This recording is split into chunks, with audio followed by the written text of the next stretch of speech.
España es el segundo país con mayor tasa de abandono educativo de toda Europa, con casi un 14%. Solo tenemos por delante a Rumanía. Preocupan también aquellos que deciden dejar los estudios y tampoco están preocupados por buscar empleo, los ninis. En España hay más de 1 millón de jóvenes, lo que nos sitúa como el país europeo con más ninis, solo por debajo de Italia.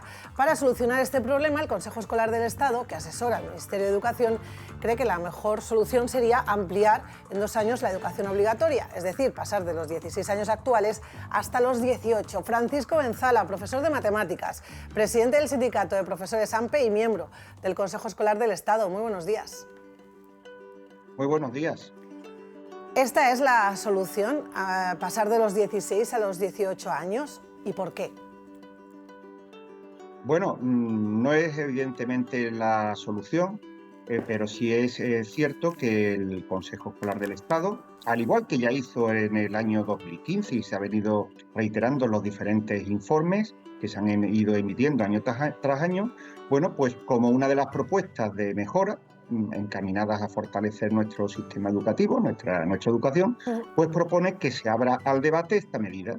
Una medida que no es nueva, puesto que ya la propia Unión Europea en el 2011, a partir de una resolución que emitió en ese año, bueno, pues consiguió que algunos países, Alemania, Francia, la propia Portugal, bueno, pues actuasen en este sentido y elevasen pues, por lo que es la permanencia en los centros educativos, más allá de precisamente de abandonarlo antes de tiempo. En España las tasas de escolarización son muy elevadas. Tengan en cuenta, por ejemplo, que a los 16 años contamos con una tasa del 95%, en datos del 2022, que son los últimos, y a los 17 del 90%, es decir, son muy elevadas. Estamos hablando de un estrecho margen en cualquier caso. ¿Y qué haríamos con los chavales de 16 años que no tengan ninguna motivación por seguir estudiando? ¿Podría suponer también esto cierto retraso para los que sí y que se complicara un poco la convivencia en las aulas? Así es, exactamente, usted lo ha definido muy bien. Por eso nosotros desde AMPE, como un sindicato profesional exclusivo de la enseñanza pública, nosotros lo que venimos alertando es que la educación no puede seguir transitando por, digamos, medidas estrellas o ciertas incertidumbres que nos vienen acuciando desde hace años. Y en este sentido, nosotros lo que proponemos, y no es nuevo, es una verdadera reforma estructural. Es decir, el sistema educativo tiene que dar respuesta a una realidad social y, como muy bien indica, a esos jóvenes que a día de hoy no encuentran en nuestro sistema educativo esa motivación que les haga permanecer en las debidas condiciones en los centros. Y esto pasa por flexibilizar, no en el sentido de la exigencia, todo lo contrario, sino en el sentido de las oportunidades, esas vías para dar respuesta a este tipo de alumnado.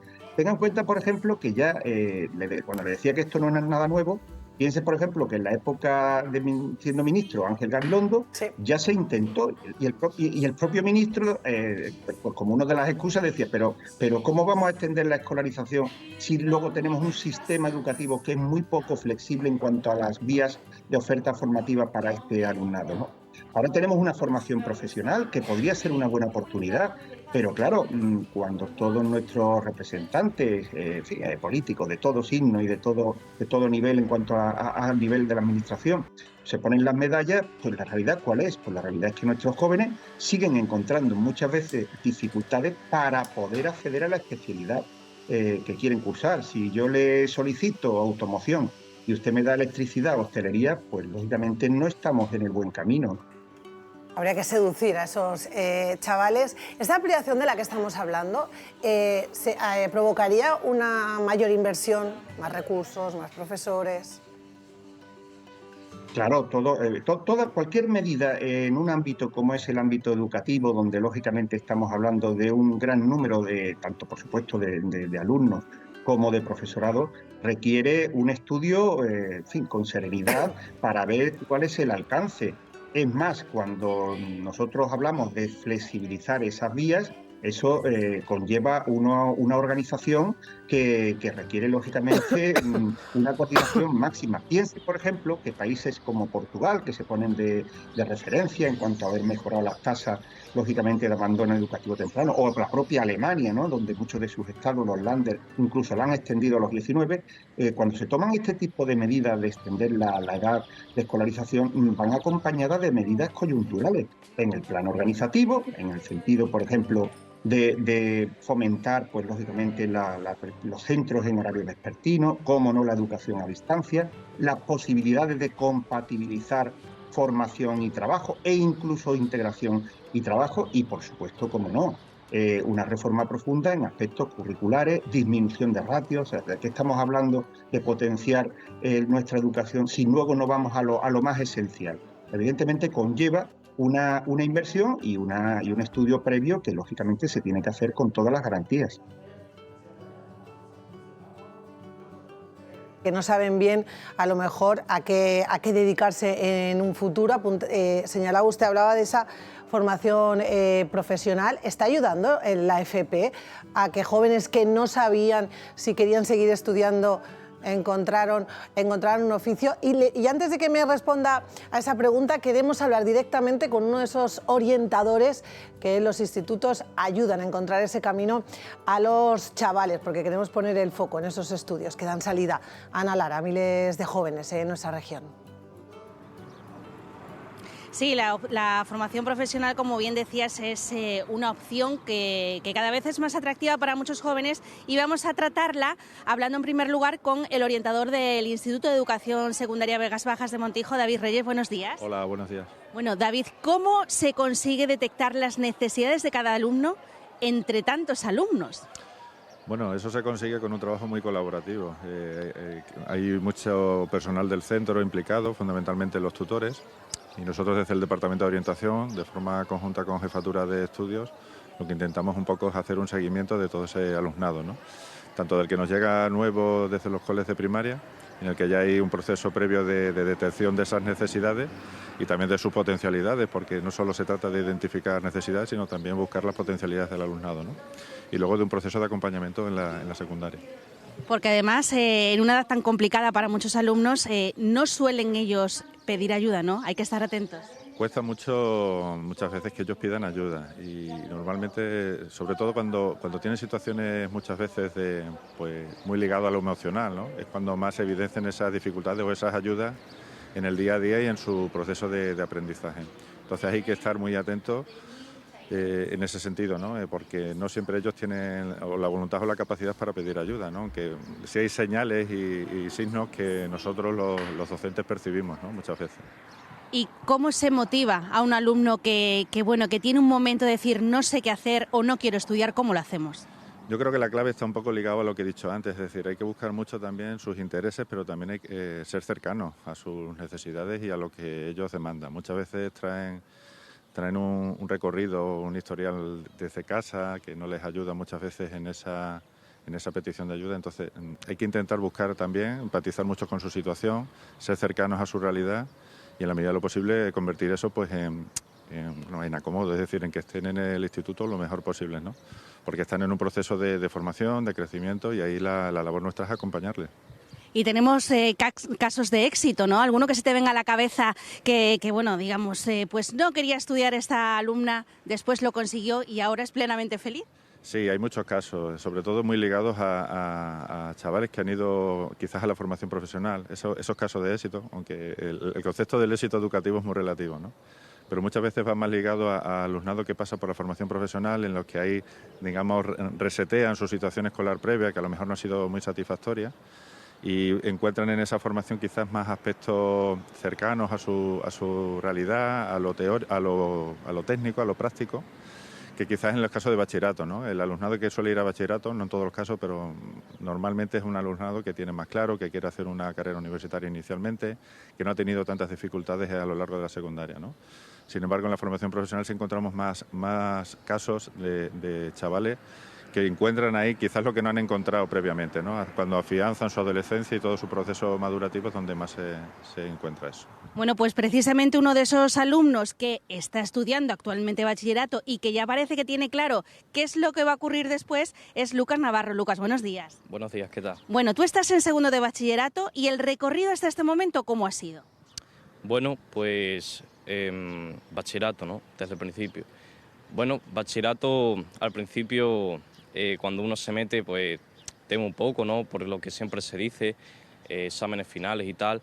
Pero yo por ahora lo llevo bastante bien, bastante tranquilo, así que nada, fenomenal por ahora. ¿Y por qué has decidido estudiar un grado superior, que es lo que vas a hacer el año que viene? Pues el grado superior lo decidí hacer como estudios postobligatorios después de bachillerato, porque simplemente mi padre me lo dijo, me hago mucho caso de él y creo yo que también le veo bastante futuro a esto. Porque es algo práctico y crees que puede tener más salida laboral directa, ¿no? Sí, yo creo que sí, porque aparte el grado superior, en lo que se diferencia de las carreras universitarias, es que después tú de hacer la parte teórica, ellos te garantizan una parte práctica en la que tú puedes llegar a tener un contrato práctico de aprendiz, por así decirlo, con cualquier empresa en la que tú solicites.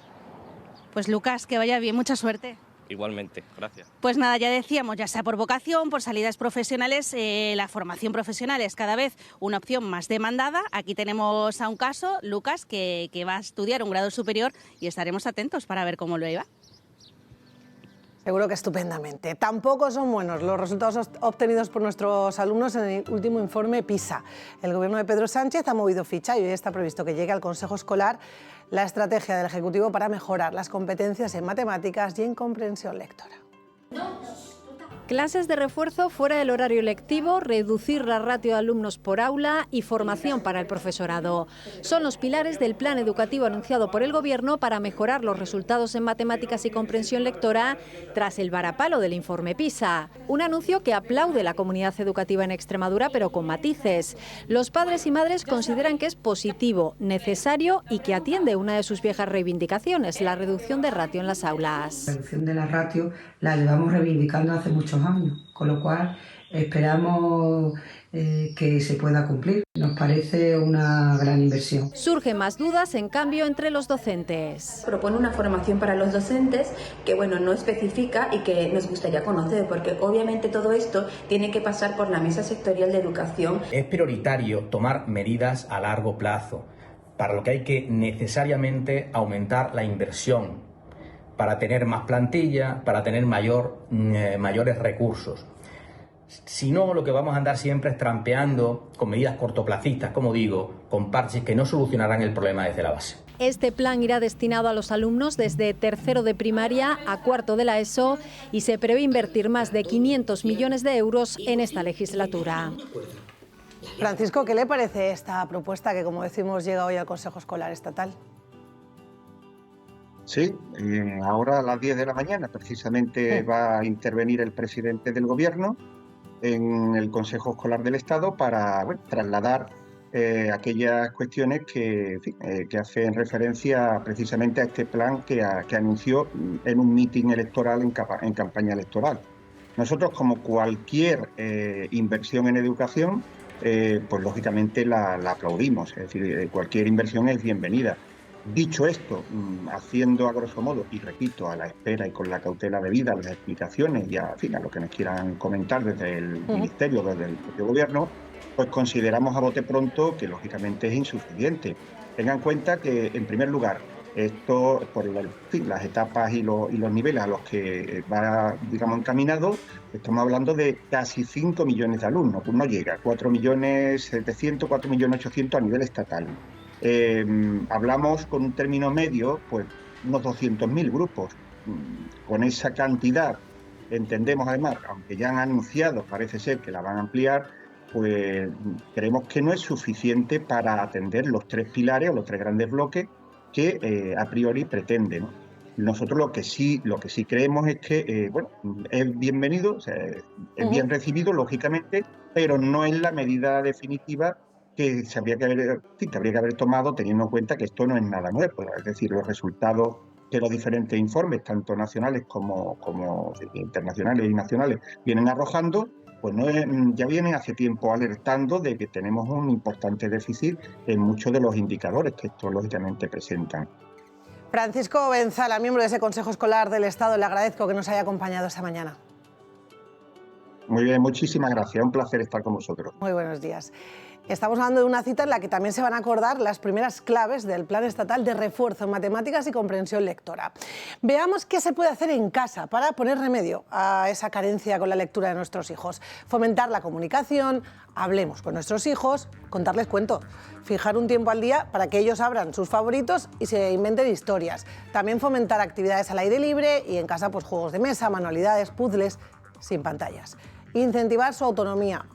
Que coman, se vistan, se bañen solos y convertir la lectura y la escritura en algo lúdico. Y es que los niños, ya saben, aprenden jugando. Sobre esta propuesta vamos a preguntar ahora a Mercedes Barrado, de CESIF Extremadura. Mercedes, buenos días.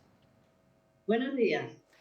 ¿Cómo valoráis? Quería preguntarte sobre esa propuesta que llega, como digo, al Consejo Escolar y esa inversión de 500 millones de euros. ¿La consideráis suficiente? Pues de momento todas las propuestas que hace el Gobierno, aunque hayan sido en un meeting, son bienvenidas porque son necesarias. Cualquier ayuda al refuerzo de las matemáticas y la comprensión lectora, cualquier ayuda en educación es bienvenida, lógicamente, pero desde CESIF lo que pedimos es cambios estructurales, con lo cual esas cantidades de las que se habla pues, podrían ser pues una gota en un océano. Cambios estructurales, como todo Estado por la educación, que le dé estabilidad al sistema educativo, una bajada de las ratios, que haya más aulas, que lógicamente más profesores, y todas estas cuestiones estructurales, que se potencie también la autoridad del docente con un estatuto docente y una financiación de verdad y controlada por el Gobierno, por el Ministerio de Educación. No después, digamos, abandonar en esa cogobernanza al albur de lo que quieran hacer las comunidades autónomas con esas cantidades. El Gobierno también estudia ofrecer un complemento económico a los docentes para incentivar que enseñen matemáticas con un enfoque socioafectivo. ¿Esto qué significa? Bueno, en principio, esto ha anunciado así a los representantes de los trabajadores, de los docentes. No se nos ha convocado, no se nos ha enviado ni una línea escrita para que podamos valorarlo. Tenemos el conocimiento por los medios de información, igual que toda la sociedad. Hoy el presidente y la ministra irán al Consejo Escolar del Estado, en el que CESIF también está presente, lógicamente. Y pues esperamos que no sea la foto, no hacemos la foto con toda la comunidad educativa, pero es que lo que esperamos es una propuesta negro sobre blanco encima de la mesa del Ministerio, negociando con las organizaciones sindicales que somos los representantes de esos especialistas. Y entonces veremos en qué consiste eso que nos están anunciando por usted. En cualquier caso, pues esas matemáticas con ese enfoque socioafectivo y el refuerzo de la comprensión lectora siempre son bienvenidos y necesarios. ¿En qué consiste? Bueno, pues que es novedoso y lo que llama la atención a toda la gente, pues precisamente en darle ese enfoque emocional para que el alumno no rechace las matemáticas, dar unas herramientas, en principio a los docentes que lógicamente tienen los conocimientos, pero a lo mejor carecen de esas novedosas herramientas para comunicar y trasladar a los alumnos, que pueden, que estén motivados, que no tengan rechazo hacia ese problema matemático y puedan afrontarlo con diversas herramientas. Es decir, aprender, que el alumno pueda aprender a estar motivado, a tener una actitud positiva, a que no se venga abajo porque haya tenido un fallo. Es decir, a digerir esos fracasos, a tener seguridad en sí mismo y todas esas cuestiones que son muy importantes en cualquiera de las materias, en matemáticas más lógicamente quizás porque siempre es la bestia negra de todos.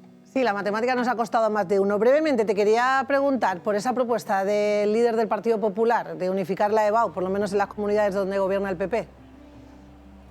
Pues lo que CSIC llega diciendo décadas es que tiene que ser una única prueba para todo el Estado español, porque los alumnos pueden ir a las diferentes universidades con el resultado de esa prueba. Es decir, entran en una competencia que sería desleal si en unas comunidades se hace de una manera y en otras comunidades de otra. Lo llevamos diciendo décadas. Y lo que tiene que es estar centralizado para todas las comunidades autónomas.